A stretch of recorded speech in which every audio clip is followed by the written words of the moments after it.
Good evening and welcome to the Carnegie Town Hall. This meeting of the Sioux Falls City Council will begin in a few moments. The City Council meets on the first, second, and third Tuesday of each month at 7 o'clock p.m.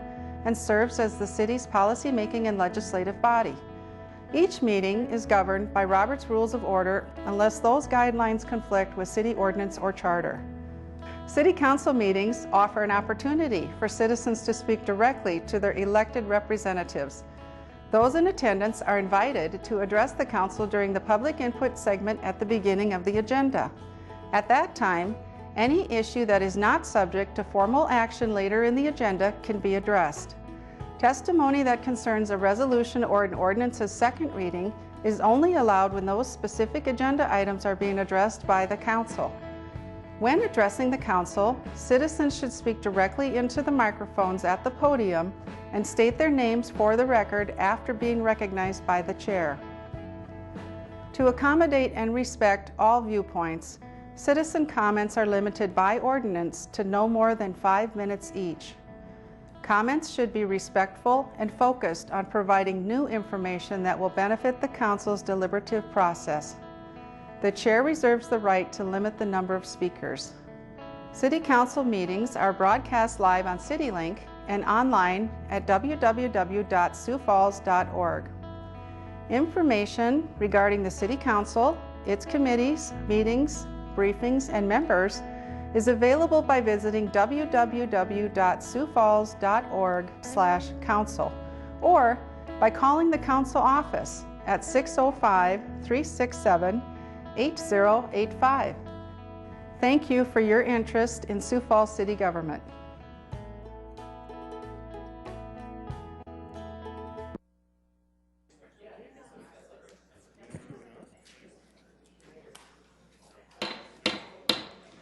Good evening, everybody, and welcome to tonight's City Council meeting. It is Tuesday, February 16th, and we're certainly pleased to have so many with us here tonight. We'll start our meeting with a roll call of your City Council. Council members Kiley. Here. Rolfing. Here. Staggers. Anderson. Here. Erickson. Here. Erpenbach. Here. Jamison. Here. Karski. Here. Thank you, Council. Appreciate that. We are very, very pleased and blessed to have Pastor Alan Green with Lifelight Communications back with us here tonight. For those who are not aware, Lifelight is one of the largest Christian music festivals in the world, and just happens to happen right here in our area. So, Pastor Green, thank you so much for all you do, and as well as your bride and your entire team. But what we'd like you to do is to stand for tonight's invocation and then remain standing for our Pledge of Allegiance. Pastor Green. Good evening. It is good to be back in South Dakota after being in Africa, and even though the weather's going to warm up in a couple days here. In the quote of someone that goes a little ways back, but he said that God has been very good to us. One of the reasons God has been good to us is that we've done him honor. Justice Scalia. May we do him honor in the business that we do for the city. Would you bow with me in prayer? Heavenly Father, we come to you this evening on behalf of those who are gathered here. Thank you for the many abundant blessings you've given this city. Thank you for life itself, for the measure of health that we need to fulfill our callings, for our needs, and for our friendships. Thank you for the ability to be involved in useful work that helps our city and our region. God, we thank you as well for the freedom that you embrace, that you give us the freedom to make our own decisions, to accept or reject you. Thank you for loving us, even from your boundless and gracious nature. In the Scriptures, it says to pray for the citizens ought to pray for governing authorities, and since you've established those in authority, to promote the peace and order and justice. Therefore, I pray tonight for our mayor. I pray, Lord, in addition to our mayor, I pray for the City Council, various levels of city government, and I pray for this assembled council. I'm asking God that you would graciously grant them wisdom tonight to govern with the conflicting interests of our times. I'm asking that you give them a sense of welfare for the true needs of our people of this community. We're praying also for a thirst for justice and rightness, confidence in what is good and fitting for our city.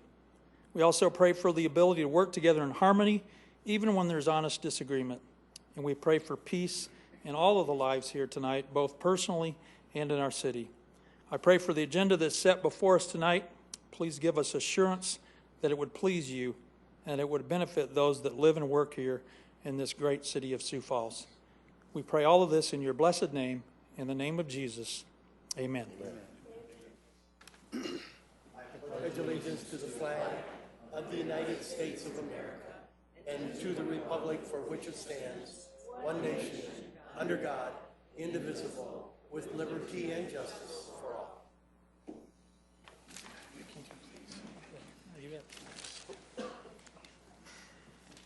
That's what you call a pact. Council, before I move on to our consent agenda, I did want to recognize that we've got some special visitors in our audience tonight. I want to recognize Boy Scout Troop 346. They are they're from St. Michael's Catholic Church, and please, if you wouldn't mind standing, we'd like to recognize you in a very fond way. Welcome.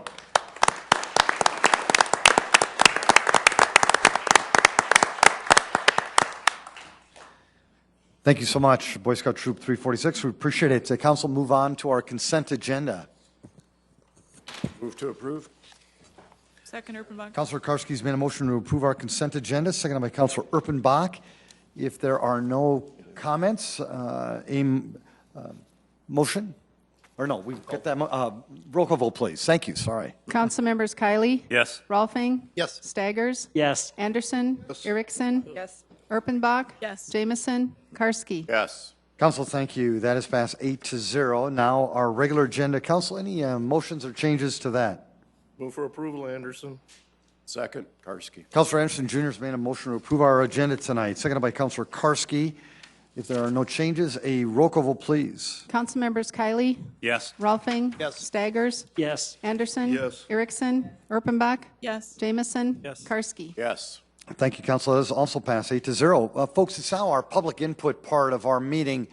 If there is a topic that you'd like to cover involving anything in our city, we'd ask you to just come forward, introduce yourself to the people of our town, and yes, to our council. We'd ask you to keep those comments to 5 minutes or less. And something that's important, if there's an agenda item that's later on in our meeting, we'd ask you to hold off until your comments, until we get to that point. We know that there's one topic that's of particular interest. We'd ask you to hold off for that one. But any other topics, please just come on forward. Anybody? Welcome. Good evening. My name is Melanie Bliss, and I live at 2021 South First Avenue. And in today's email, I received a very interesting article, and it's called City Lab from the Atlantic, and it maps the hourly wage needed to rent a two-bedroom apartment in every United States state. It's not very long to read, but I didn't want to just give you the URL, and that's the extent of my technology language. I made a printed copy for you, and each of the states and their colors, and where we are in South Dakota, and how difficult it is to earn enough money to afford a two-bedroom apartment. Does anybody know what the wage value would need to be in South Dakota? It's $13.41. And I have enough of these for everybody. I'm going to ask Councilor Staggers to pass them out. You can get the one with the red paper clip. The others are just stapled together. Oh, okay.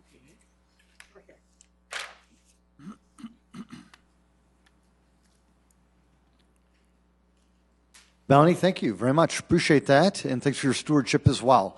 Folks, anybody else want to engage the council? Welcome. Hello, I'm Roger Algersma. I got a couple opinions about lead pipes and lead in the water. I know there's not a high percentage of bad pipes left, but all that there are is on the central core of the city, which is all the bigger the city used to be. My dad was 20 when he moved down here, and there was like 35,000 people. So the concentration of lead pipes is fair amount higher downtown. And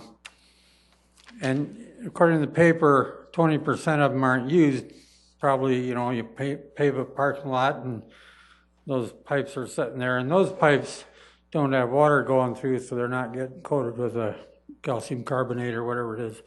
And so osmosis, that corrosion is going to be coming back in the pipes. I see no sign, maybe they have, but I see no sign of anybody testing the lead. They're testing the water to make sure they don't cause new corrosion, but old corrosion can still operate. I dug up pipes on my farm in the 80s that were put in 1930, and they'll look just fine for a ways, and then there's a corroded part, and it don't corrode just from the inside, it corrodes from the outside. And when Munson was mayor, every time I seen residential streets being replaced, they always replaced the water and sewer pipes. And since you've been mayor, I know you wanted to cut the budget, and this may be your biggest cut. I mean, I'm just guessing, but I haven't seen the whole budget. I've never seen the water pipes replaced. And I haven't been to all the parts of town, so I'm not saying you never have, but there's a significant reduction in the amount of water pipes and sewer pipes replaced. And then when the big sewer pipes broke, you raised the rates when you were spending more here and less here. So I think there's probably enough money in the budget to replace the rest of them in far less than 20 years like it looks. In the downtown area, I hear teachers from Hawthorne a few years ago saying, well, the kids have lower test scores here because it's a poor neighborhood. Well, there's poor people that are good and bad, and there's rich people that are good and bad, and it might have been the lead in the pipes had something to do with it too. And so maybe you're testing lead already, but if you test it at various locations in the downtown area, finding out if it's a problem rather than just making sure we're not making it worse would be very worthwhile. And I think replacing those few pipes quickly should be within the budget. Thank you. Roger, thank you as well. We appreciate it. Folks, anybody else? Welcome.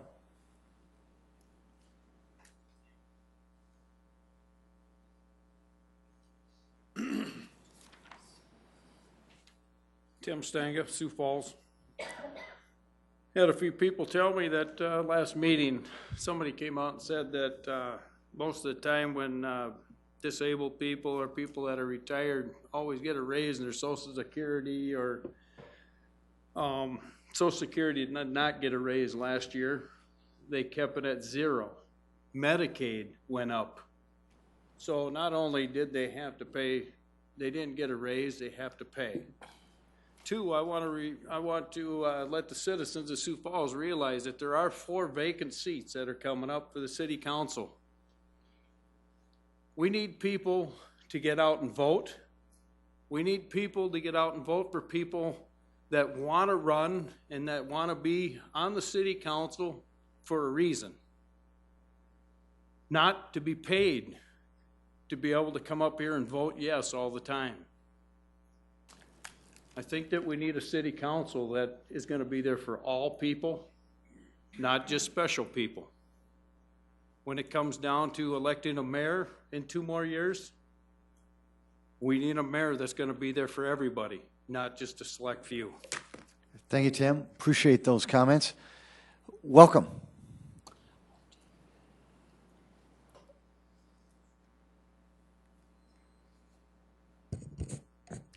Hello.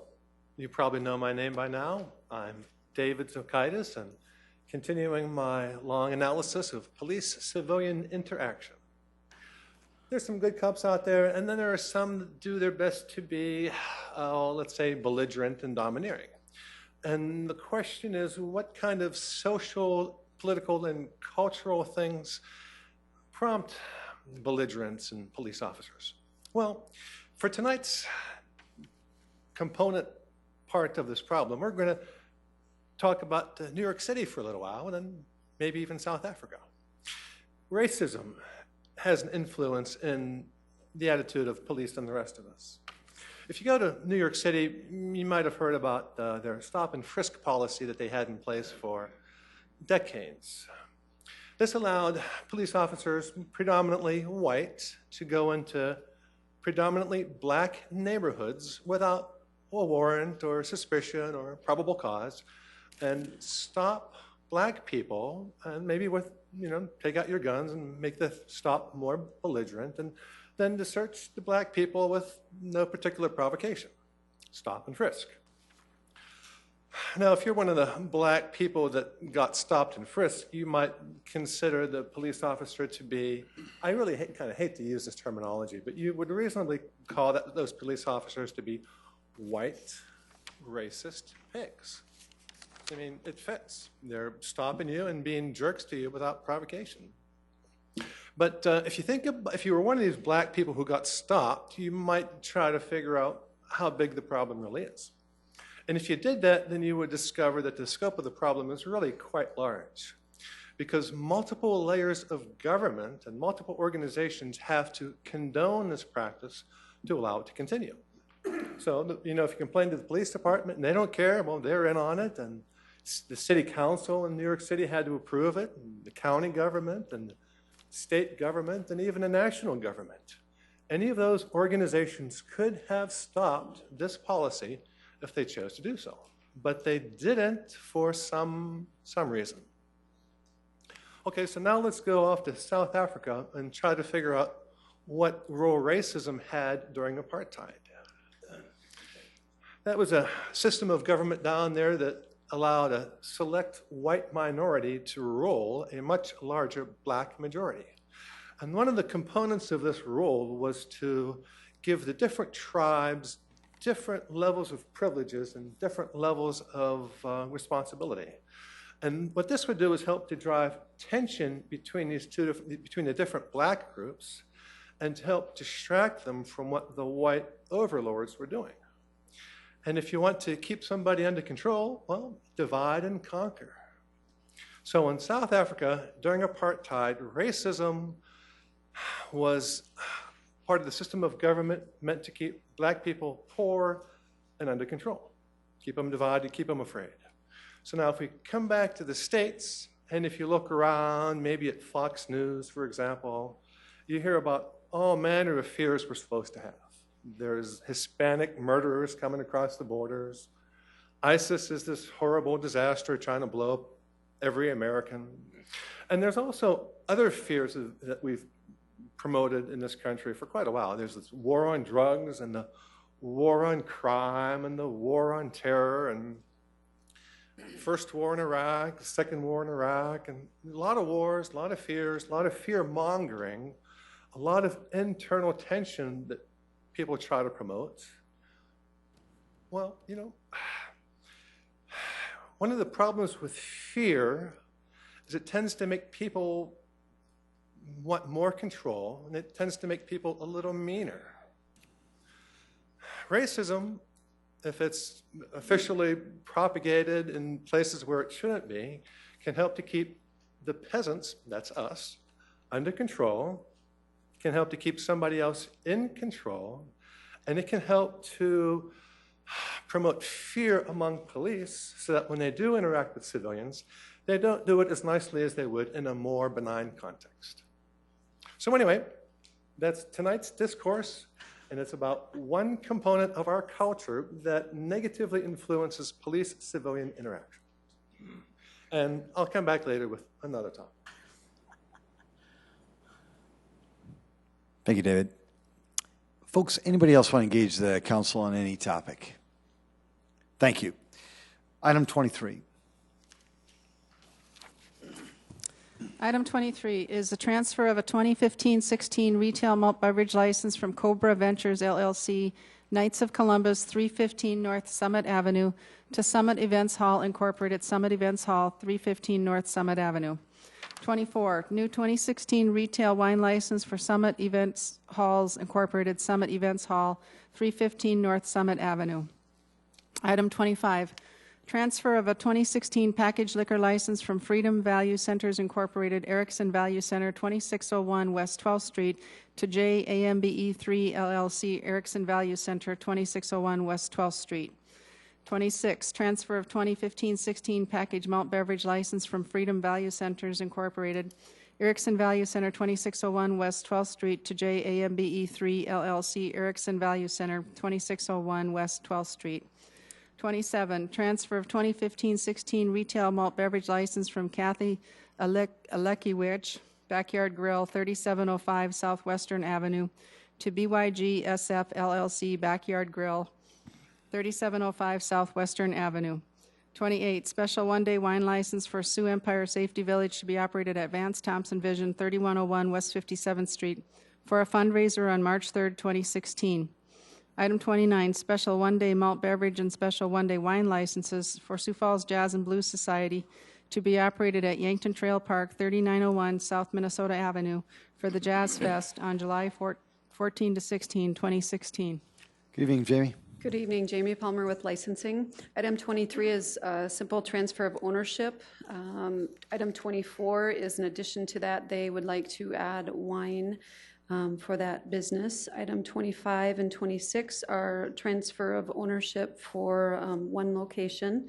Item 27 is a transfer due to a transfer to an LLC. The owner will remain the same. It's just that she's putting her business in an LLC. Items 28 and 29 are two special events. I'd answer any questions that you may have. Jamie, thank you. Council? Move for approval, Anderson. Second, Rolfing. On a motion to approve these items, seconded by Councilor Rolfing. Roll call vote, please. Council members Kiley, Yes. Rolfing, Yes. Staggers, Yes. Anderson, Yes. Erickson, Yes. Erpenbach, Yes. Jamison, Yes. Karski. Yes. That is passed 8-0. Item 30. Item 30 is a second reading. An ordinance of the City of Sioux Falls, South Dakota, amending the Code of Ordinances of the city by amending Section 124.12, raising Sioux Area Metro Paratransit fares. Councilor Rolfing.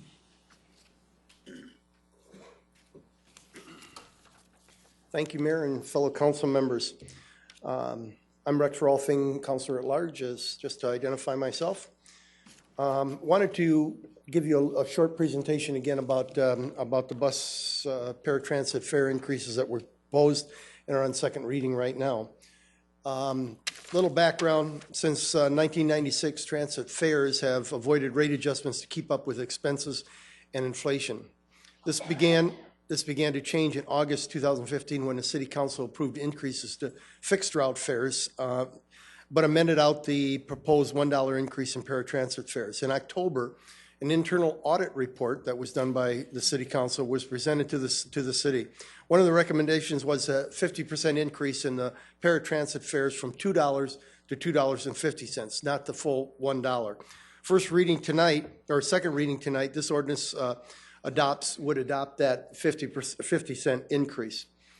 The next slide, the basis for the fare increase is growing cost to operate the paratransit. Between 2009 and 2015, the net expense per trip for paratransit increased from $23.75 to $28.33, or a 33% increase. The last time fares were increased, as I mentioned earlier, was in 1996. 20% of the Sioux Falls area metro costs was recovered by fares, but in 2014, only 10% of the cost was recovered, according to the audit report. In 2015, planning estimates that 7% of cost recovery is all. It's time to change the downward trajectory of these reports. Everyone needs to support these changes, not just a few. This proposal adopts the audit report recommendation to increase for the first increase in almost 20 years to $2.50 from $2. The Bureau of Labor Statistics says that $2 in 1996 would be worth $3.02 in 2015 when adjusted by Consumer Price Index or CPI. Social Security cost of living increases have averaged $2.25 per year since 1996. I've put the numbers to that and the calculation to that, and if that would run through, the fare should be about $2.90 a ride right now. And a 50-cent increase would provide $600,000 in the next 10 years that could be used to pay for 3 or 4 paratransit buses over that 10-year period. Paratransit is a critical and necessary service to the many citizens of Sioux Falls.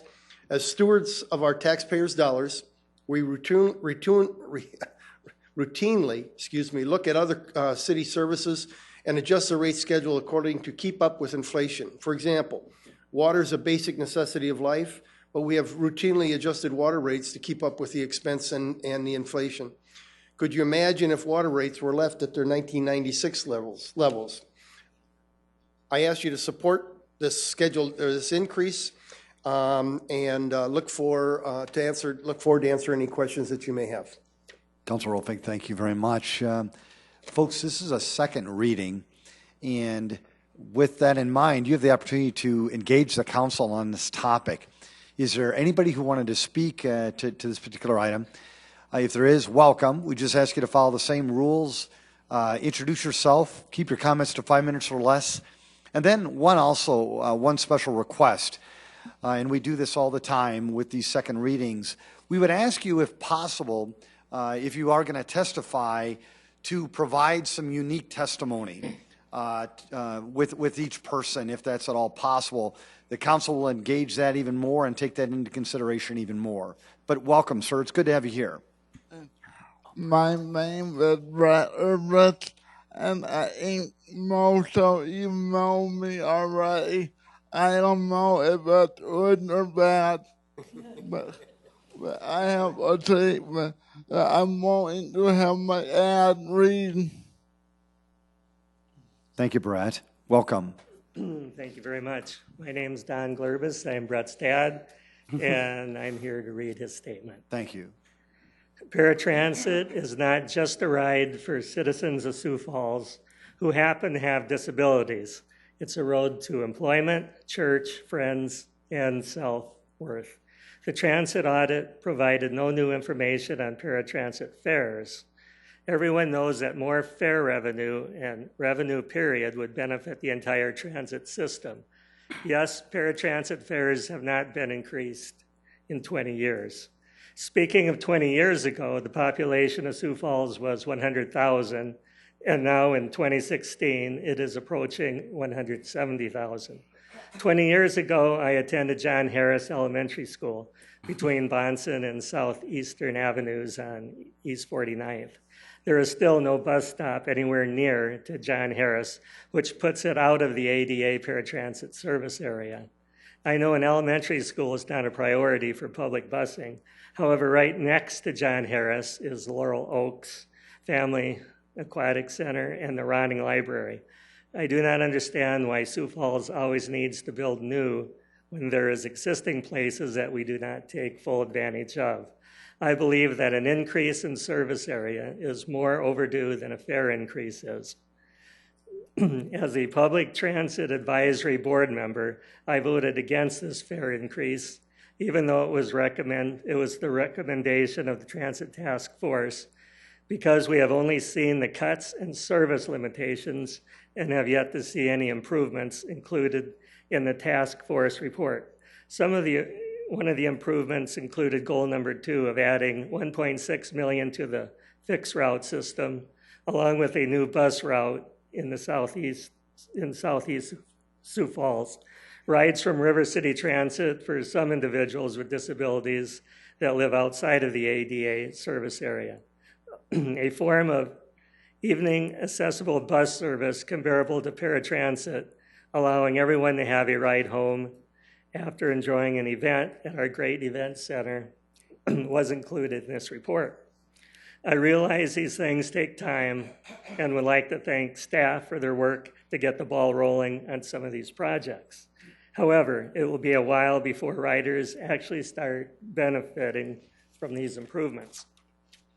I also do not understand how a $60,000 a year increase would allow us to make any of these new projects more viable without additional funding.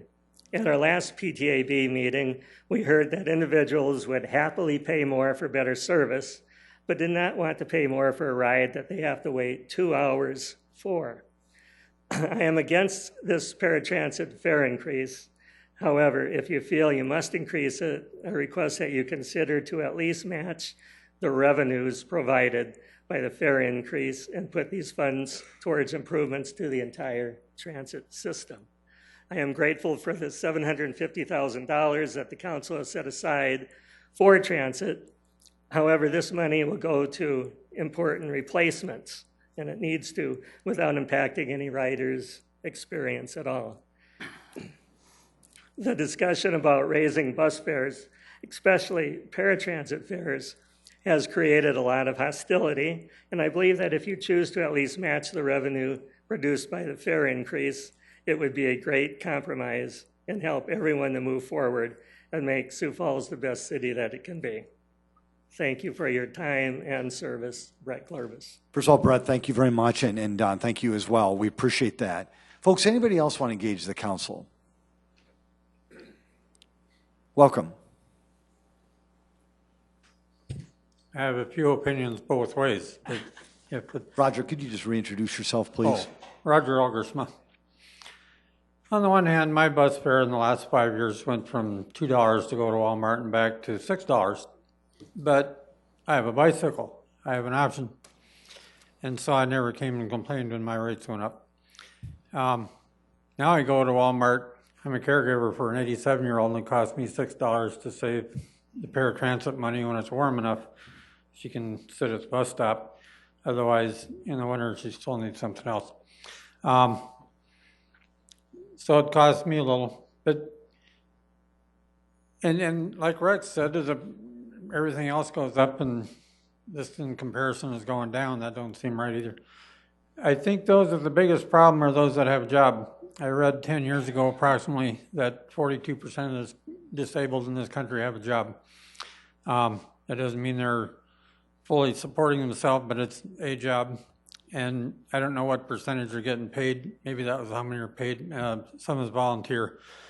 I think some of those that are volunteers are making a difference on that job, and it would be both better for that person's self-esteem of the worth of their job and for your budget if the business would pay their bus, just as a gratuity for their volunteering. But the problem with that is it don't fit everybody. Some, they're volunteering and the company went through extra effort just to give them some space. So it's not an easy question, and I'm not going to complain about you either way. Thank you. Roger, thank you so much. Folks, anybody else? Jim, would you? Thank you. I would like to. Thank you.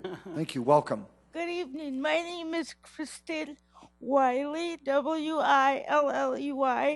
and I think Brett did a really good job. So I wanted to say that first so that I don't need to go over those same parts as well. I have been riding paratransit since 1990.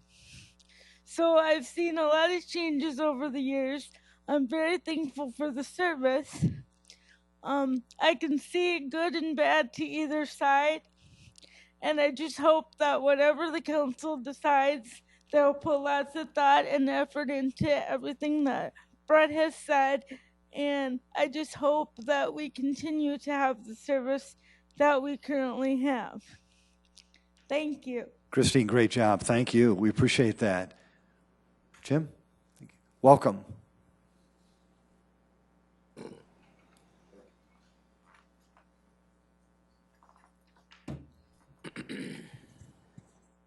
Welcome. Hi, can you hear me okay? Very good. Good evening, Mr. Mayor. Okay, thank you. Good evening, Mr. Mayor and members of the City Council. Thank you for letting me speak tonight. My name is Jeff Wilka. That's spelled W-I-L-K-A. I am 63 years of age, and in a couple of weeks I will be 64. I have cerebral palsy and scoliosis, and it is 50% curved. Tonight I am not a Democrat, nor a Republican, nor independent. I'm a concerned citizen. I do live on a fixed income. My income is $753 a month. After I pay off my bills and rent, I buy 2 books of tickets for paratransit. That's for the whole month. Before paratransit came along, I used the fixed route bus for my transportation. Then I became eligible for paratransit, and I became one of their original passengers of paratransit. Don't get me wrong, I am in favor of progress. I am not in favor of it if it hurts the other person. I do oppose the 25% increase because the gas prices have gone down. Now they're back up again. And we had no cost of living increase this year. And the economy has recovered. Very improvement. Also, I want to say that all the drivers I've had over the years with paratransit and transit, they have done a wonderful job. Thank you, Jeff. And I take the transit or paratransit where I volunteer. So, thank you.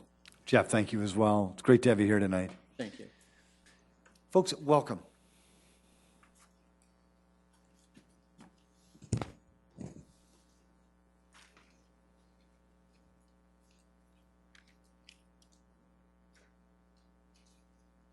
Oh, welcome, ma'am.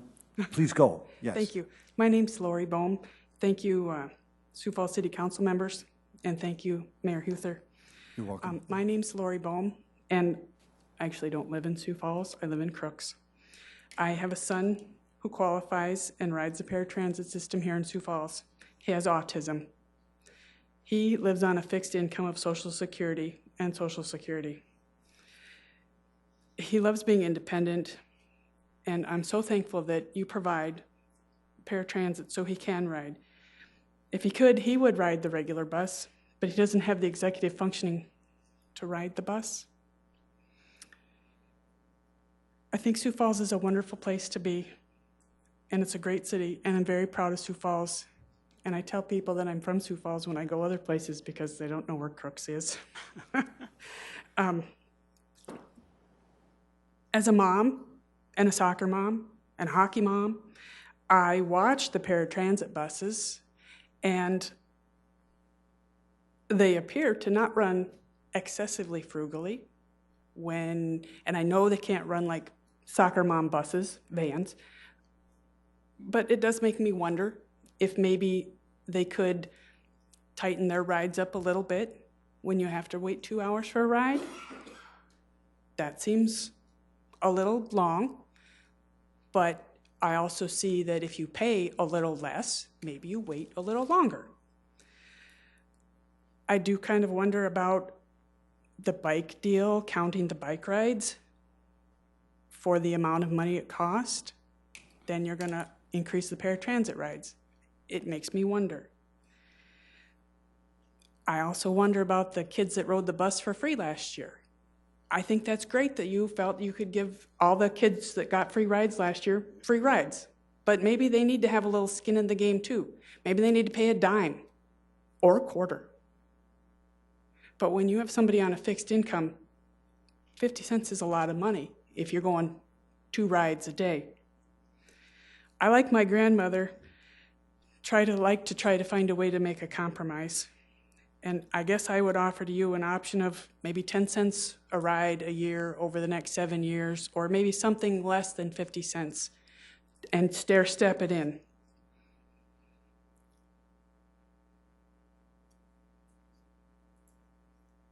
I guess President Kennedy said, let us not seek the Republican answer or the Democratic answer, but the right answer.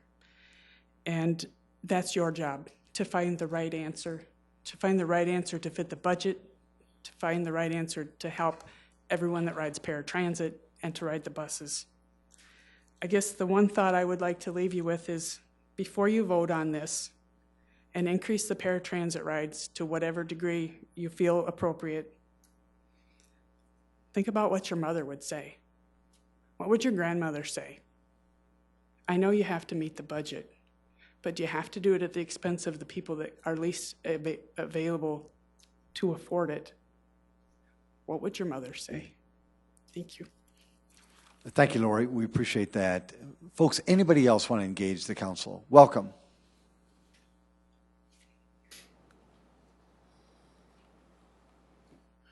I don't think I can top that. Mr. Mayor, my name is Bob Bohm. I serve people at Dakota Ability, so I represent 140 of them tonight. And in the spirit of what you asked, I won't it won't cover information that's already been talked about. But one of the things that we're doing with paratransit and making a rate increase is to help the budget, and I realize I saw the numbers that were there. I beg to differ with the one graph that says the cost per ride's going up. Of course it is. Number of rides recently have been going down, so without a commensurate change in the expense, the cost per ride will increase. I worked with Councilman Rolfing, I worked with Sam on the project that talks about this stuff. I still disagree with the change in the scenario for adding dollars to the rates for those on paratransit, and I'll tell you why. Mr. Wolke testified about his fixed income. I pulled some numbers from just one of the people that we serve at Dakota Abilities, same kind of scenario you talked about, and I'll just reduce it to a couple of numbers real quickly. $750, $770 a month. They got 1.7 in 2013, 1.5, and 1.7 recently. Councilman Rolfing said we got an average 2.5. It was higher in the past, but recently it's been very little. And in 2016, it was 0. So right now, if we took 1.5% or 1.7%, it's somewhere between $11.50 and $13 a month that they got an increase in their fixed income. 22 rides a month on paratransit's $11. So whatever increase they got in their fixed income just went away. I understand what we're doing, and I empathize with where we're at. I believe that there are opportunities to increase the revenue that we have in this system to help support transit and paratransit. There are opportunities to do that, and they have not been investigated. I think they should be. I think those are other opportunities. So I would suggest to you that while I help serve people with fixed incomes, I'm in opposition to the 50 cents a ride increase. And thanks so much for your time. I want to compliment all of you on what you do in service to our community. We can't live here. It wouldn't be a wonderful place that it is to live without all the work you do. I want to compliment Councilman Rolfing and Sam and the other members who participated in that study. It was a difficult process, but a good one to go through. Nevertheless, I'm still in opposition to the 50-cent increase. Thank you for your time. Thank you very much. Folks, we will certainly allow others to engage the council. Just wanted to kind of give you a synopsis on all the topics that have been covered. Because again, I think as Christine mentioned, did not want to repeat what others have said, and I really appreciate that. Here's what we've covered so far from the testimony, and again, we certainly appreciate it. Limited access to service, including route limitations across Sioux Falls. Is there a way to have matching revenues within the city of Sioux Falls? Impacts to job access, self-esteem impacts to work, as well as if they're not working, maybe just stewardship activities, and of course, as was just presented, provides an independent opportunity for folks that are in need of this service. There were some comments about the good service that is provided. We appreciate that. Including good drivers. Talked a number of times on the impact on the fixed income limitations of most of the folks that utilize the service. Again, talked about no COLA increases over the last couple of years.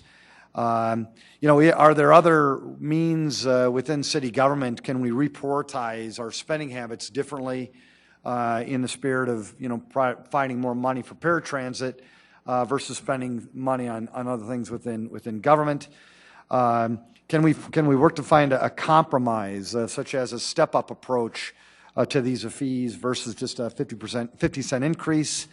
There was a dispute on the numbers that were presented in terms of the cause for the expense increases. And then last but not least was, is there a way to find revenue opportunities within the system itself?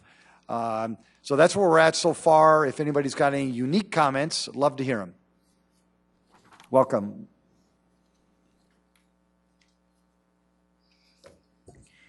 Good evening. My name is Melanie Bliss. I live on Route 5, and I live within sight from my driveway of 2 monster houses.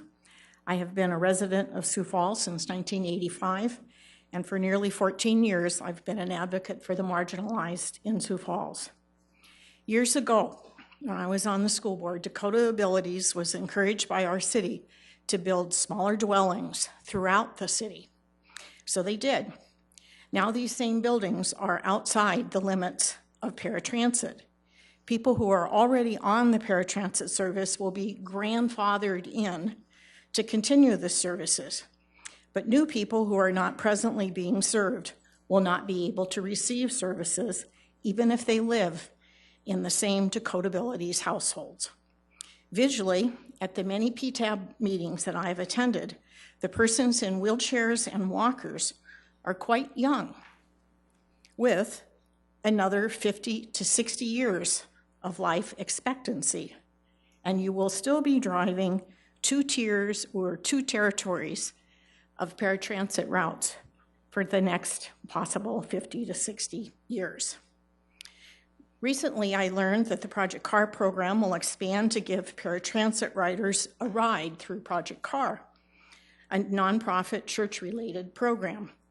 Recently, I also learned that there are discussions to have River City Transit that serves Pierre and Huron provide work trips in Sioux Falls for paratransit riders from their homes to work. I also learned that a driver has been hired for an agency to dedicate his services to driving people to work from that agency for a $10,000 stipend from the city to that agency. As I understand it, the city has a contract with a private bus company to operate the transit system for the city. Now we are contracting out part of that service to a church-related program, to a local transit system, 238 miles and 127 miles away from Sioux Falls, and paying to hire a driver for an agency to drive people to work. Is money being reduced from the contract the city has for bus services on contract to cover these costs for Project CAR, River City Transit, Pierre and Huron, and the driver cost for the agency? Or is it in addition to the contracted amount with a private bus company? I have talked at this podium many times about our most fragile citizens, usually about affordable housing and economic challenges. But tonight's discussion is about persons with great economic challenges as well as mobility issues, hence the need for paratransit service. We've heard the hardship of paying $80 per month for 40 paratransit tickets to get to work for so many with monthly incomes in the $700 range. I bring this up as an illustration of the desperation of being dependent on paratransit rides every day to persons with the greatest mobility needs in our community, spending their own money on transportation to work. And of course, this is unique, but not the first time. Of course, I challenge you each to live on such a limited income and to pay such a great percentage of your income on transportation needed to get to work. The people I'm talking about are going to work every day. We talk about workforce development in Sioux Falls. I would like to congratulate the community members with disabilities in having so many persons employed every day and committed, and I also commend you to treat them as full-fledged residents of our city. When you took your oath of office, you pledged that you would represent all the people, no exceptions. Please do not try to earn $60,000 per year, every year, for 10 years in order to buy 3 paratransit buses off of the revenues paid by our least mobile citizens who must use paratransit to get to work every day. Government has a role to make people better off. Our city transit system makes a lot of people better off because they can go to work every day. The paratransit Riders pay the bus fares themselves. The basic needs of people need to be met, and after those needs are met, we can worry about other issues. Melanie. Please do not raise the paratransit fare 25%. Thank you, Melanie. Appreciate that. Welcome.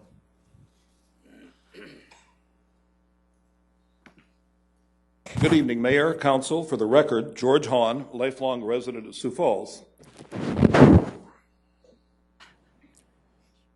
As a city, we have grown a lot, in part because we seek and continue to seek to bring medical professionals, psychiatrists, psychologists, physical therapists, speech therapists, clinicians of all sorts to our community, among other reasons, to serve those that have some form of disability.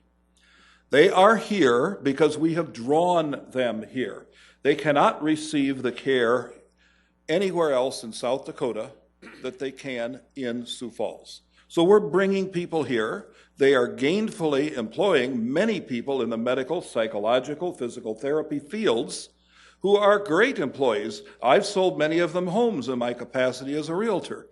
There is a lot of taxes being paid in conjunction with those people who have some ambulatory disabilities. And if $60,000 is that precious to the city, the next time a full-time equivalent retires, let's just not replace that FET and spread the work around.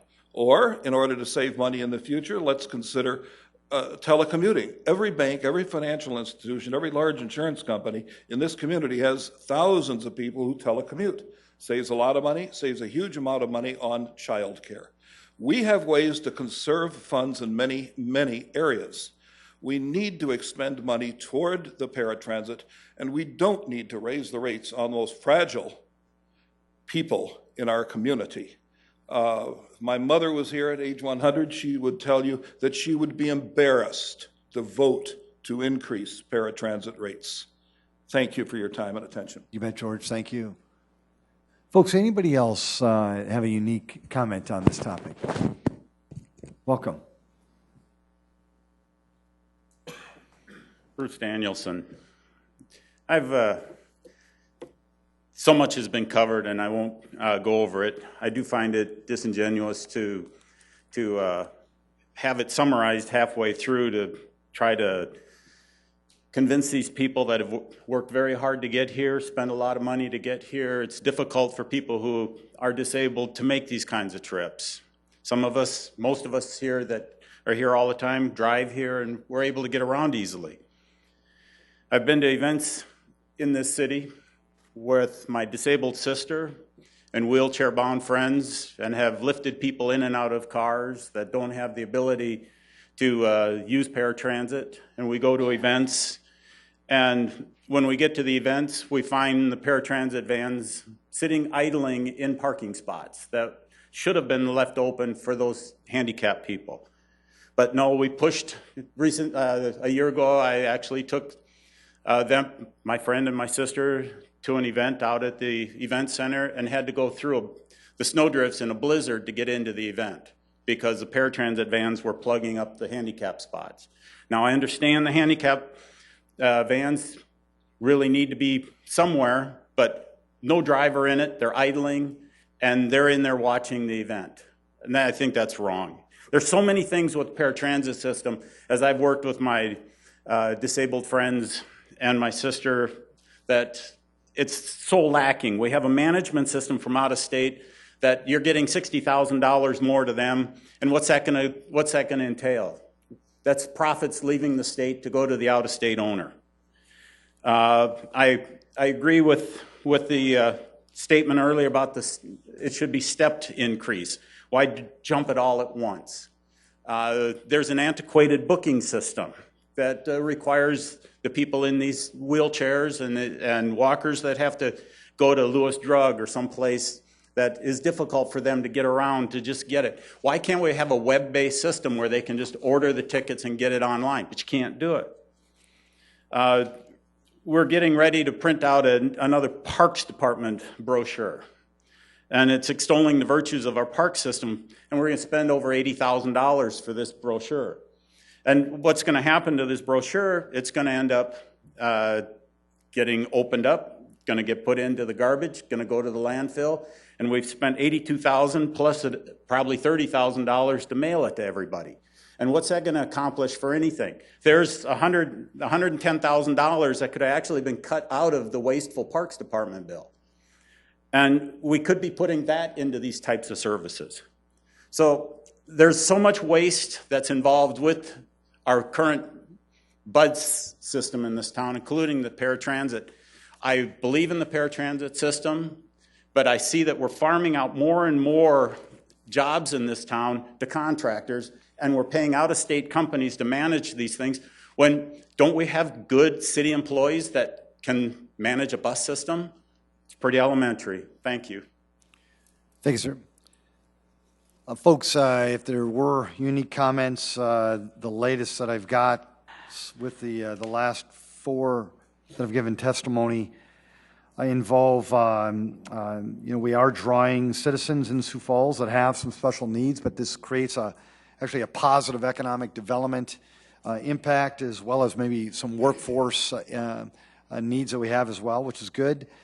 There was a plea to look within the council themselves, as they make their decision. Again, the challenge and some of the most hardship of folks that are within our community. Another way to talk about other priorities in city government, the latest gentleman just used the word waste instead of reprioritized, a little stronger. Again, encouraging us to find operational efficiencies within government. Again, kind of reiterating, there are some events within our town that not only do we not have access to get to certain parts of town, but there are certain events that you can't get access to as well. So, yes, welcome. Thank you. You're welcome. Mr. Mayor and members of the council, I did speak at I think it was at the first reading, and urged you not to raise the paratransit rates either, because I honestly think these people don't have a lot of money to live with. I got involved, like I mentioned. And I apologize. Could you just introduce yourself to the people Pam of our town, Nelson, please? Thank you, Pam. 2204 South Hofstede. Thank you, Pam. I got involved in this incident because I had one of the people with disabilities who worked in the admin building and the cafeteria. I happened to go in the hall 4 or 5 times that day, and I noticed that the woman was sitting there for around 2 hours. And I asked her if her ride had failed to pick her up or what the problem was, and she said she was waiting for paratransit and that they're always 2 hours late. So I think that they need to provide better service. And when I tried to get that lady a ride and hurry them up a little bit, I went back in my office to do so. The paratransit people told me that they're overbooked and understaffed. And I said, well, you need to run your business better than that. And I'm sorry, to have people waiting around 2 hours for their ride, and when they're 2 hours late, doesn't seem quite appropriate to me. The other thing I learned that this woman told me that they do is that we've left it up to the paratransit people to do some kind of testing to determine what level of disability these people have. So I guess my question for you and for them is, what qualifications do these people have to determine somebody's level of disability? I mean, if it's good enough for the federal government to declare them handicapped and disabled, I think that should be good enough for us. And if they're going to be doing this kind of testing, then I think they should be somewhat qualified to make those kinds of decisions. Now, I don't know if they are or if they're not, but I didn't know that that was going on, and I think it's something that you ought to get an answer to. So I guess I hope that you can try to find a way to get that money. One way that come to mind for me is, I did support building the Premier Center. I think it's a good idea. I think it's good for Sioux Falls. But unfortunately, we had a bad contractor. There was shoddy construction or whatever. Anyway, the city got $2 million for that. $2 million will go a long way to help fund paratransit. And I think that's a good use of our money. As far as I'm concerned, that's a windfall, because we should have got better construction in the first place. And it certainly wasn't money that you planned on. So I guess I hope you consider these people, how difficult their lives are and how little they have to live on. So hopefully you can make a fair decision and not raise their rates. Thank you, Pam. Appreciate that. Ms. Stinga, welcome. Tim Stanga. I don't think we're against paratransit. I think we're trying to figure out how we can come up with $60,000 a year. I've been coming to these city meetings for probably about 5-6 years. River Greenway, we green stamp it every year. We give them all the money, $34 million at a time, to do a part of the River Greenway, but yet, is that good spending with our money? Is that good stewardship? The pavilion, $1.3 million subsidy every year. When are we going to tell them that it's either you're going to start making money or we'll sell it and let somebody else run it and see what they can do? Libraries. We subsidize the libraries 100%. Not one person says anything about the libraries, but we subsidize them 100%, $8.5 million. State Theater. They needed money from the city, boom, we gave it to them. But we could have gave that to paratransit. State Theater, are they going to open up? Who knows? Could be another 5-6 years from now. Event Center, we really needed it. It was said that there was going to be a lot of development around the Event Center, and oh God, it was just going to flourish. Where'd that go? Let's see, Great Bear. I'm sure we give money to Great Bear. Are we making money on Great Bear? Well, we're going to subsidize Great Bear so the people from transit can't do it. Why can't we raise Great Bear rates?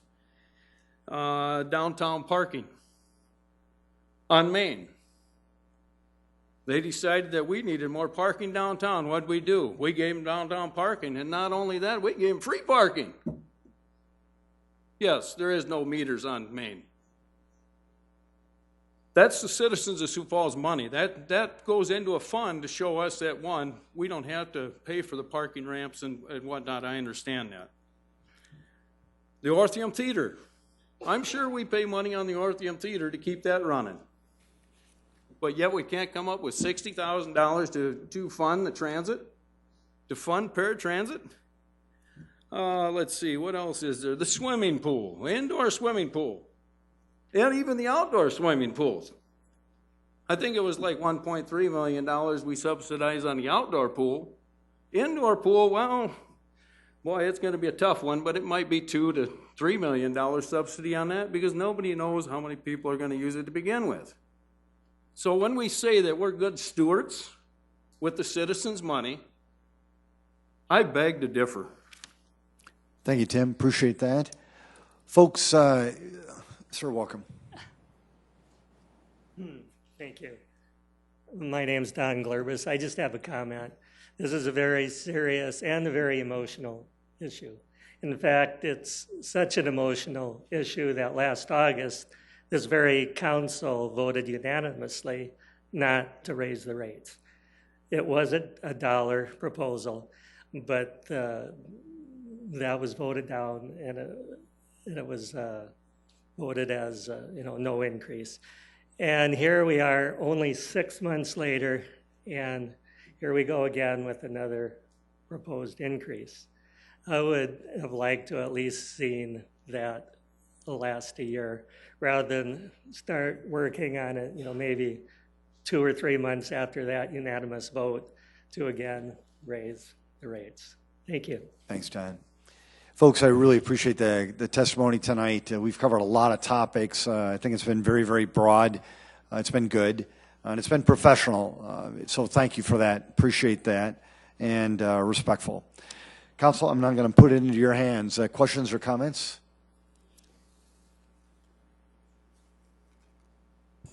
Councilor? Yes, please. I would move approval. Second, Karski. It's been a motion to approve this item. It has been seconded. Any discussion? Councilor Karski. I have a question for Sam, if you don't mind. Sam? Sam, I know you showed us here a couple weeks ago how our paratransit rates compared to, and we like to compare ourselves to our peers, and this is going to put us kind of like our teacher pay. We're still going to be in last place, but not by last as much. When it comes to a percentage of our regular transit, what percent of of that goes to our paratransit? Are we paying like half of our budget, of our transit budget goes into paratransit? And where does that compare to other municipalities, if you follow Sure. where I'm going? Right now, we're somewhere around 45% of our budget goes to paratransit. Most communities would be somewhere around 25% or less. Somewhere between 10 to 25% of their budget goes to paratransit. And there's a number of reasons for that, but that's, yeah. Okay. And I asked the question because it is about sustainability. We do subsidize an awful lot, whether it be pools, parks, pick a topic. We subsidize a lot of them. In fact, we subsidize a lot of them quite a bit. So we're doing what we can here, and it comes down to sustainability of the service too. So appreciate your help. Thank you, Sam. Thank you, Sam. Yeah, Councilor Buck. Sam, would you stay there for a second? 45% of our budget goes to paratransit. That is essentially, I hate the word subsidy, but it is how we support that with tax dollars, correct? How much is that money? That 45% is how much? Well, overall, the budget for Sioux Falls is about $10 million for transit with capital for this year. So that's about, so $4.5 million is what we put toward paratransit now. Correct.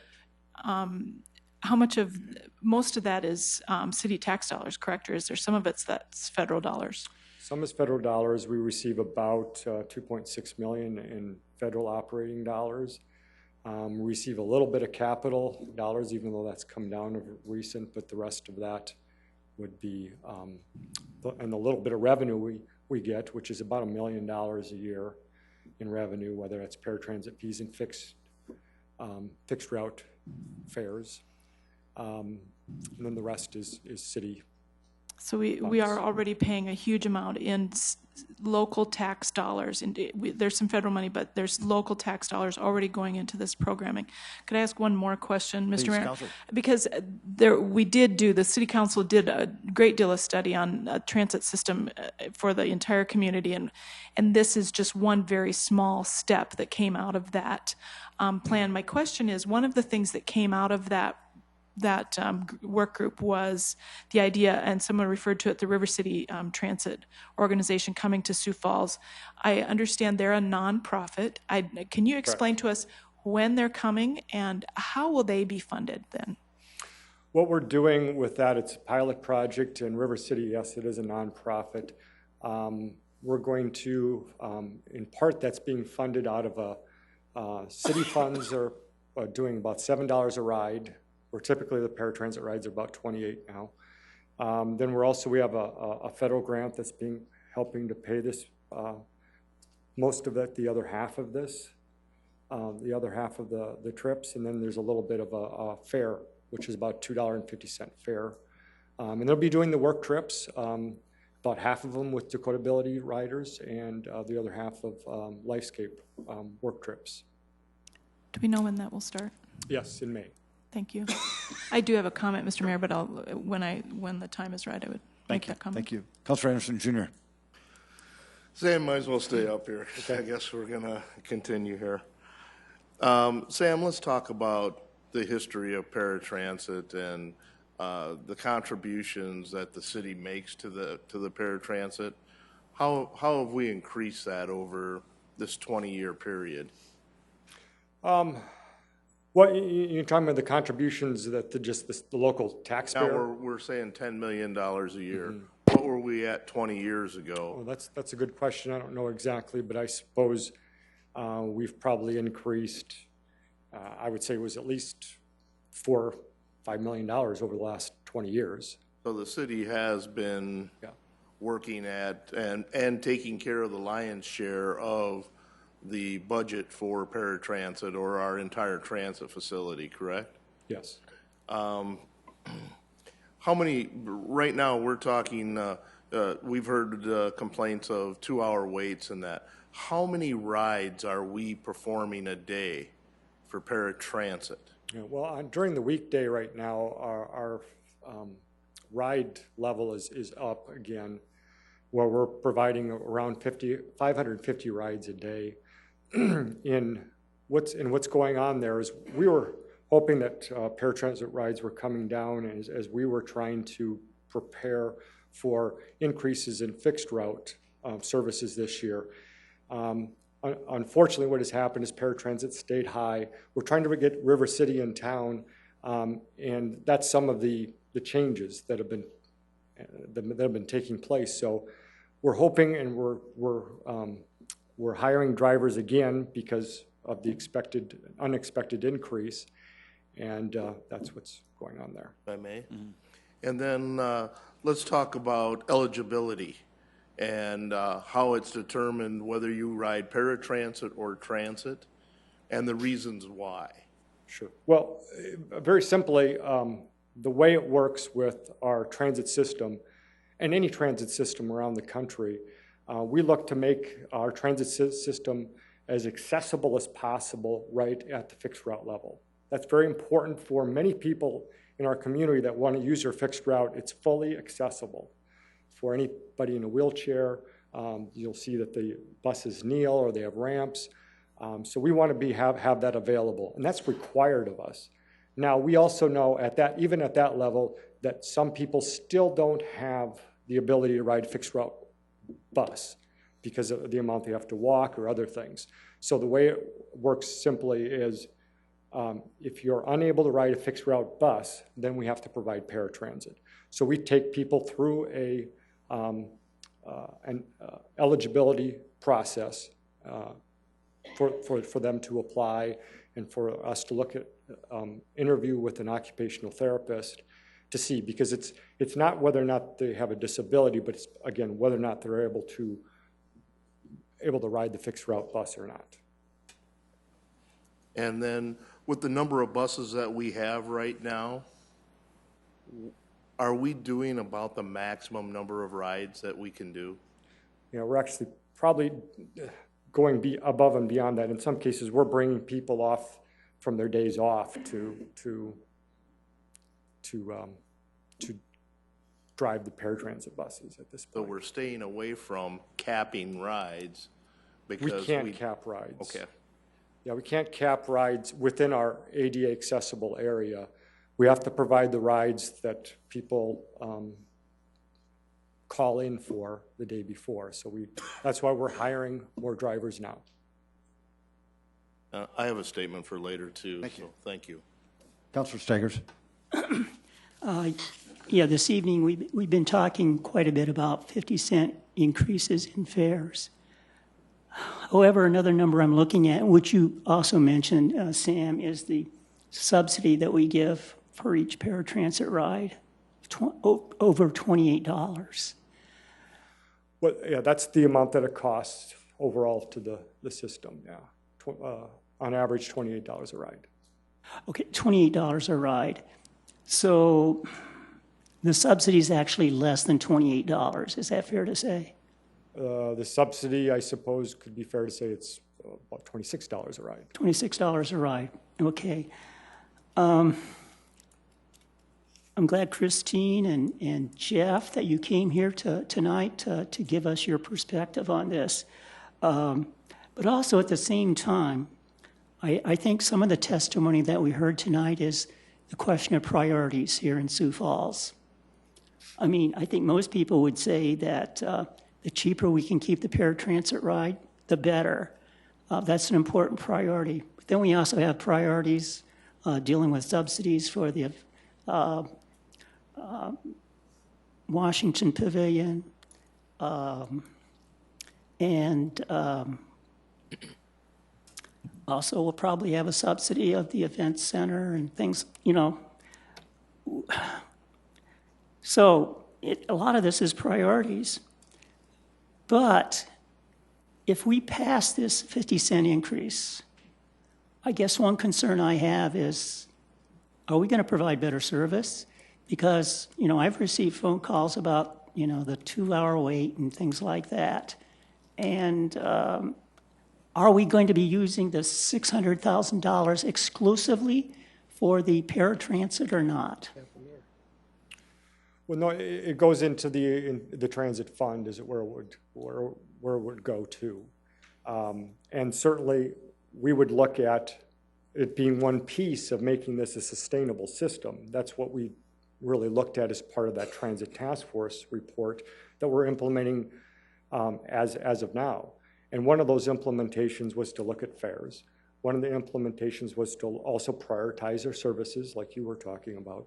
Also, it was also looking at ways to expand fixed route services and to find different ways to provide paratransit and to make it something that was more efficient. So those were things that fares were one piece of that. Mm-hmm. So we can be kind of assured that this additional money that's going to be paid for paratransit ride will be used exclusively for paratransit, or is the entire transit? It's not earmarked, if that's what you're asking. Okay, yeah. There's not an earmark here. Okay. Thank you very much. Yes, Councilor Jameson. Sam, as long as you're up here, one quick question. You know, one of the ideas brought up or comments was about the cost of living and inflation, and that there have been years that we haven't adjusted, years that it's been zero, years that they've received increases, but we haven't made any adjustments. If we were to tie a inflationary index to the rate of paratransit, and once this change is made, and if it's made, progressed in a fashion that aligned itself with those increases, I know it causes some math problems with individuals who are paying for rides with cash, but am I understanding it correctly that in all fairness, really most people are buying it in books and writing a check or a credit card, and so those odd figure numbers that might come out with those inflationary increases would, I think, be alleviated, but do you see that as a possible solution going forward? Well, I think it's certainly possible. I do think you're right, and it does become somewhat problematic to look at fares that could be really odd, especially when there are a fair number of people that do look at providing a cash fare. Something that would be, instead of $2, might be $2 and 31 cents. 31 cents would be a little more difficult to look at. So I think if we would look at doing something, we would look at trying to stair step it in some even fashion, at least where somebody could provide the change necessary fairly easily. So that's what we looked at, round numbers, when we come in for increases. I would only urge us to consider something. If it has to be written that you round it up or round it down, we've got to find another way to change these rates. Previous councils have avoided this. We've even avoided it for years because it's hard.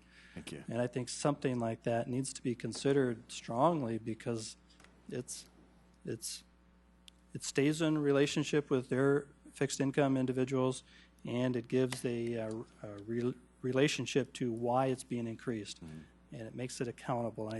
I would urge you to look further at that. Councilor, thank you.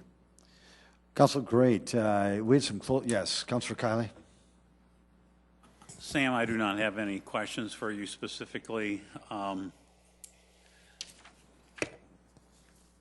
This is a very emotional issue. I mean, it greatly impacts the individuals that rely on paratransit, and it really does come down to options. The majority of us in this room have a lot of options when it comes to transportation. We can drive our car, we can ride our motorcycle, we could ride our bicycle, we can walk to work, we can run to work, we could skateboard to work.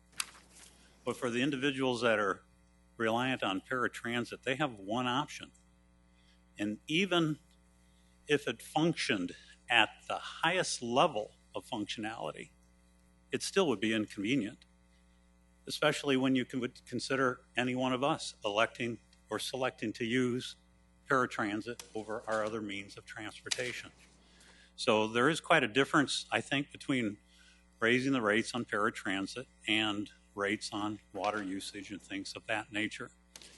We all need water.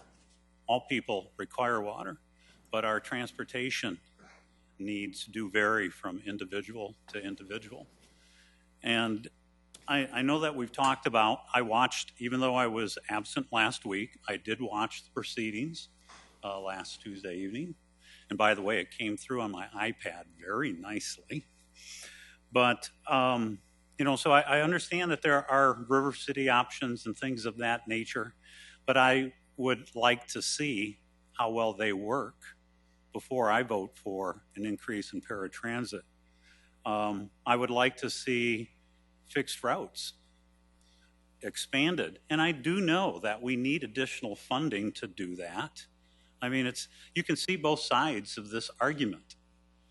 But the impact that it would have on the individuals that rely on paratransit, I'm afraid it would be much greater on those individuals than what that additional $60,000 would mean to the city and to our overall city budget. So for that reason, and for those reasons, I would encourage that we continue to look at efficiencies within the system and maybe some of the other options that we've discussed here this evening.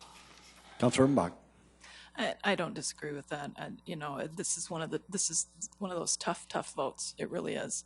But for me, it really comes down to a question of equity at this point. I mean, yes, we're talking about folks who require this form of transportation, and it's important to them. But so much of what paratransit is about is supported by tax dollars that many of our residents help pay. Many of our residents pay these taxes, but do not have any kind of bus service at all in their neighborhood, and they still pay these same taxes. The system, I hesitate to say it's broken, but it's darn close. This system is a mess. It needs to be something different, right? It needs to be different, and it needs to be closer to equitable. Whether you need paratransit or you can use fixed ride or you can use whatever, it needs to be equitable. And I'm talking about paratransit folks that are outside that service area. We can't, if we don't expand this system and figure this out, those folks are never going to have bus service. And so to me, we're down to that point of being equitable for both paratransit and regular fixed route riders. This move tonight doesn't fix it, but it is a small step toward helping, and I would encourage you to vote yes, even though it's a very difficult vote. Councilor Anderson Jr. With all respect to the rest of the council and that, you know, this is something that's extremely close to my heart. 1990, when the city took over paratransit from a private company that was running it, utilizing some very old vans, I was the second person they hired. There's 3 people sitting here in the front row that I really care about. And this is a tough vote for me. I have fought over 8 years for any increases. But I also spoke to a lot of my passengers, the old passengers that I had. And a lot of them have said, you know, that they don't want to be a burden onto the city. And I don't want them to think they are, because you're not. We've become a medical center. There are people that are coming far and wide here for the services that we provide. One of the gentlemen that came up here is with a nonprofit that helps a lot of those people. They have some transitability, but I think they also see that struggle that it takes to provide those transit services. But also, if you take a look at our timelines and that, you'll also see that that struggle is also our struggle, because their burden has become our burden, and that we have to look at different ways of doing this. I've said this before, and I've said we do have to look at the full transit program and redo this. Sam, I think you're doing a great job. You've been put in a very tough position. We had a task force made up of all the user community, businesses and individuals, and spent a whole summer discussing this. Councilman Jameson and Rolfing and I were a part of that. And, you know, we found out how difficult this whole issue is.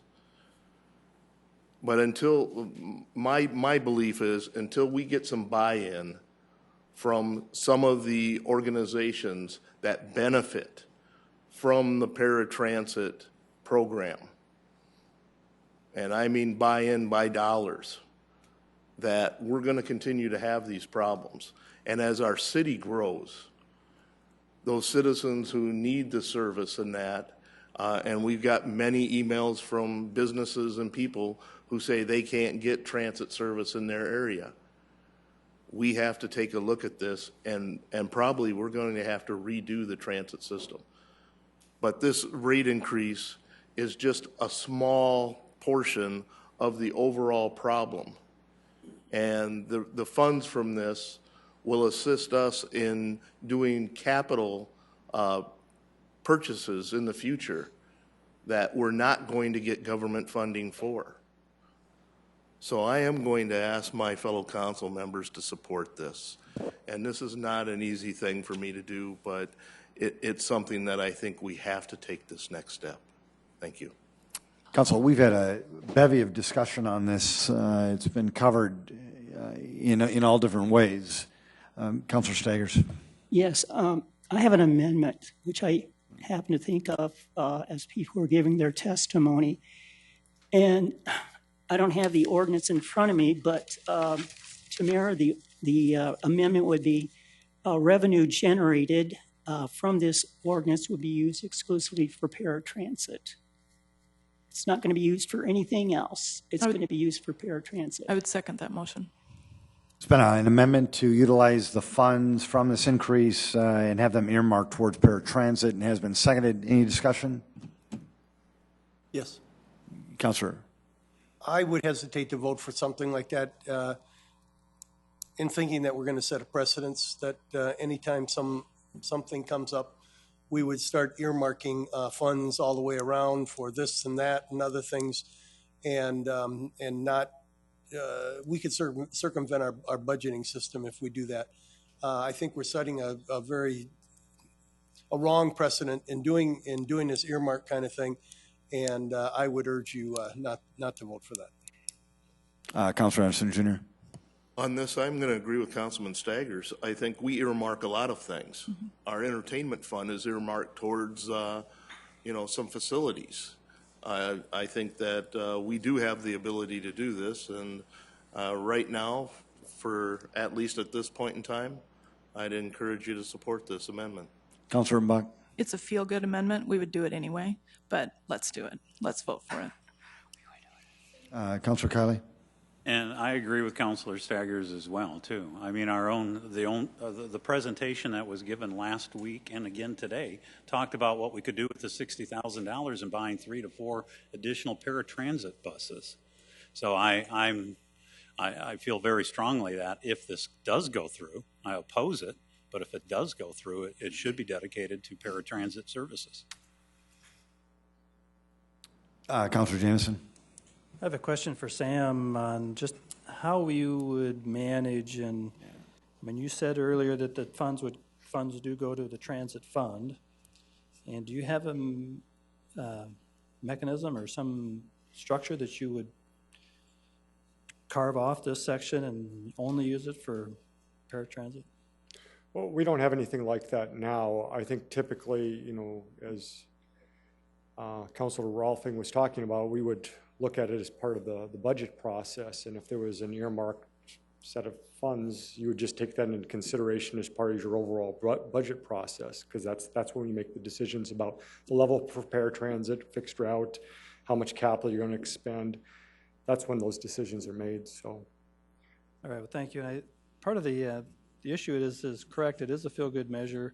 We probably do want to put it towards paratransit, but at the end, this isn't just about paratransit. We're talking about the transit system, and we're trying to make it completely better. In our hearts and what we're trying to do, I'm not sure what we're going to feel better, but in the end of the day, the raising the fare is about providing an opportunity to create a sustainable system long term. I get the feel-good part, but we're really trying to make the whole system sustainable long term. And you know, I guess it's not going to kill anybody either way, but it just is kind of silly. Counselor. Oh, okay, very good.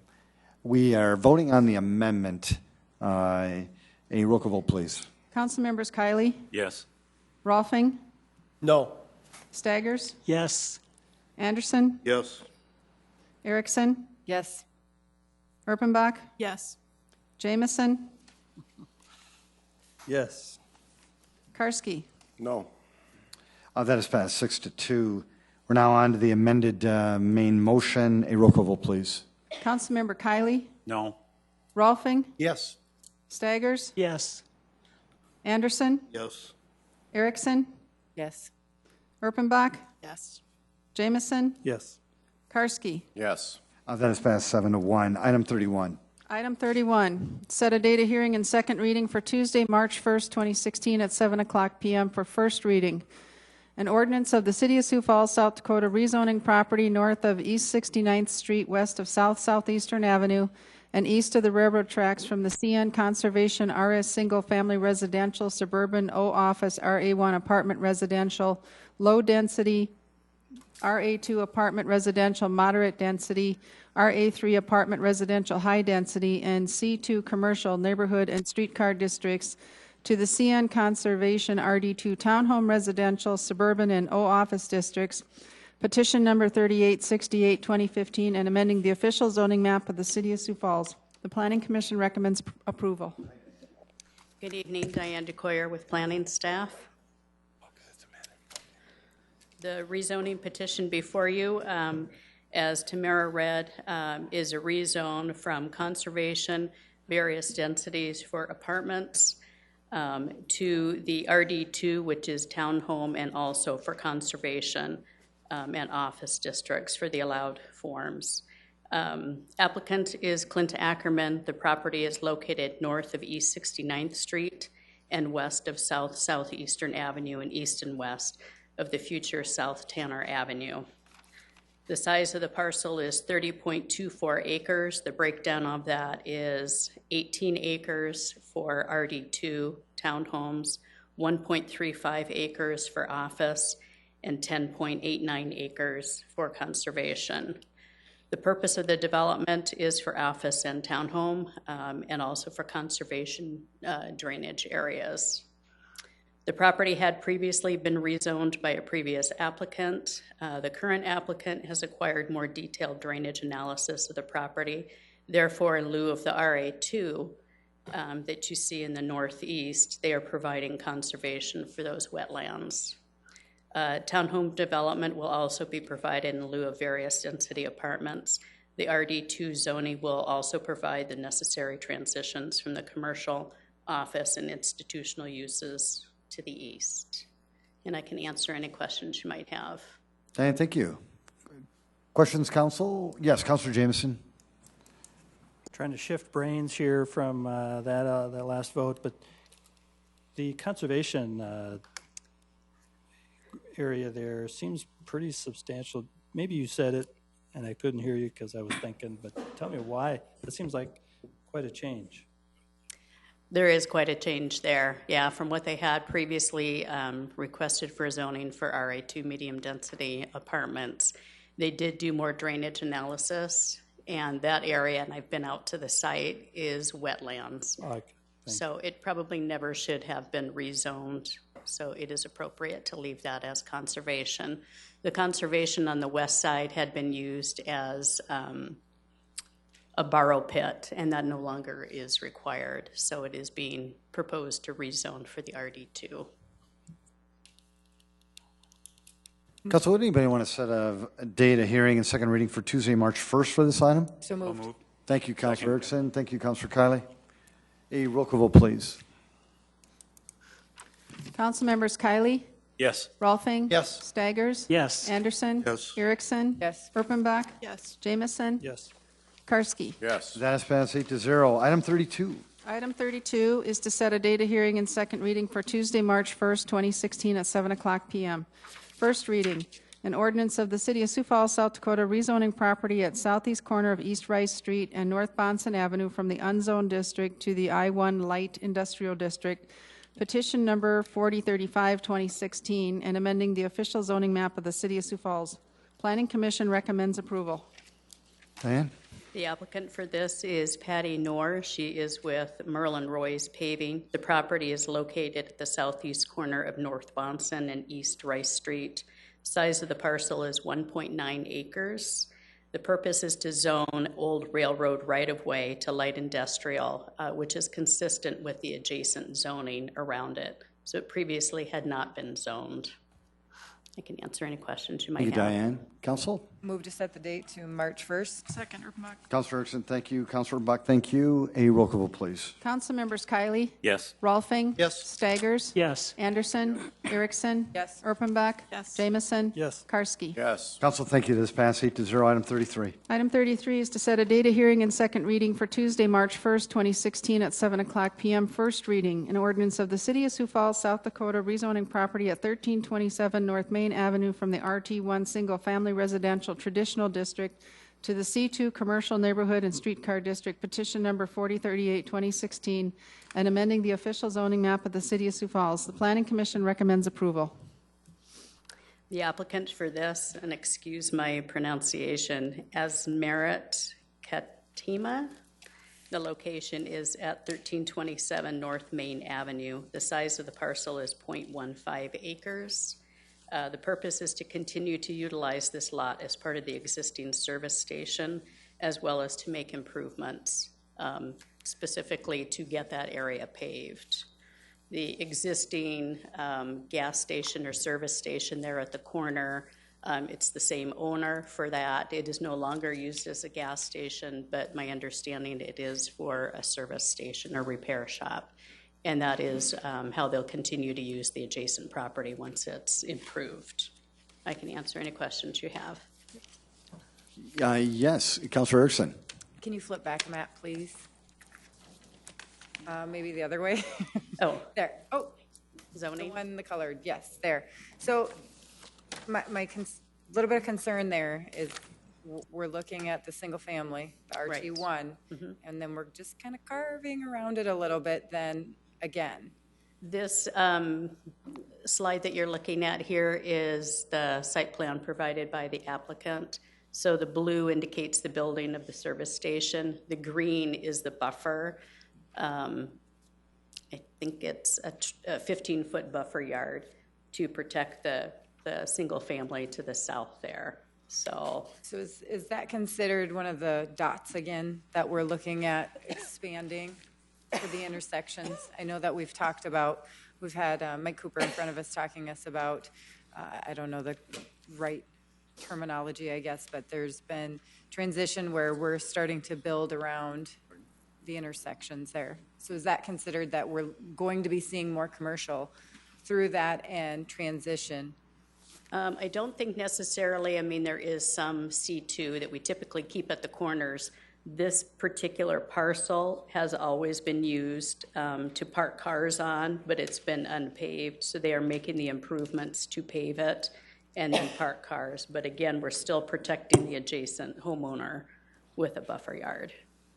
Okay, so the one to the west, do they own that one as well? No, I don't believe they do. This is a new owner that is taking over this property, but I don't believe it's the same owner as that in the northeast corner across the street. I'm sorry, Mr. Mayor.